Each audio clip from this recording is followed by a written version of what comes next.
මහජනතාව තමයි ලුණු හිඟයක් ඇති කළේ. ලුණු හිඟයට සම්පූර්ණ හේතුව මහජනතාව. මේ කතාව ඇත්තද?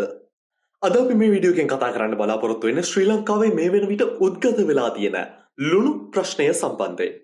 විවිධ විවිධ අදහස් විවිධ ප්‍රකාශන ඉදිරිපත් කරන වකවානුවක මම මේ අවධානය යොමු කරන්න ලෑස්ති වෙන්නේ අද දවසේ ආපු පුංචි ප්‍රවෘත්තියක් වෙත. අපි අහලා බලමු ඒ ප්‍රවෘත්තිය මොකක්ද කියලා. ලුණු හිඟයක් ගැන පාරිභෝගිකයා තුළ ඇති අනියත බිය හේතුවෙන් ඔවුන් වැඩියෙන් ලුණු මිලදී ගැනීම ලුණු හිඟයට හේතු වී ඇති බව ලංකා ලුණු සමාගමේ සභාපති ඩී නන්දතිලක මහතා පවසනවා.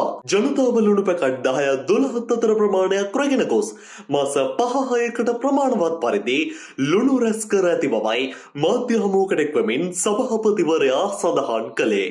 වෙළඳපොළ තුළ ලුණු හිඟයක් නොමැති බැවින් අවශ්‍ය ප්‍රමාණයට පමණක් ලුණු මිලදී ගැනීම සිදු කරන ලෙසයි ඔහු ජනතාවගෙන් වැඩිදුරටත් ඉල්ලා සිටින්නේ. රජය විසින් පැහැදිලිව කියනවා මේකට ප්‍රධානතම හේතුව අධික වර්ෂාපතනය එවන් නැත්නම් කාලගුණ දේශගුණ විපර්යාස කියලා. තවත් සමහරෙක් කියනවා එහෙම ලුණු හිඟයක් නැහැ. මිනිස්සු වැඩිපුර ගෙවල් වල ලුණු ගොඩ ගහගත්ත නිසා තමයි මේ ලුණු හිඟ ඇති වුනේ කියලා. කොහොම හරි අන්තිමට මිනිස්සුන්ට බත් කටක් කන්න ලුණු ටිකක් හොයාගන්න වෙලෙන්දන්ට අත යටින් වැඩි මුදලක් දෙන්නට වෙලා තියෙන කාරණාව තමයි ඇත්ත තත්වය වෙලා තියෙන්නේ. මේකට ඔයාලා දරන අදහස මොකක්ද? ඇත්තම හේතුව මොකක්ද කියලා පහලින් කමෙන්ට් එකක් දාගෙන යන්න.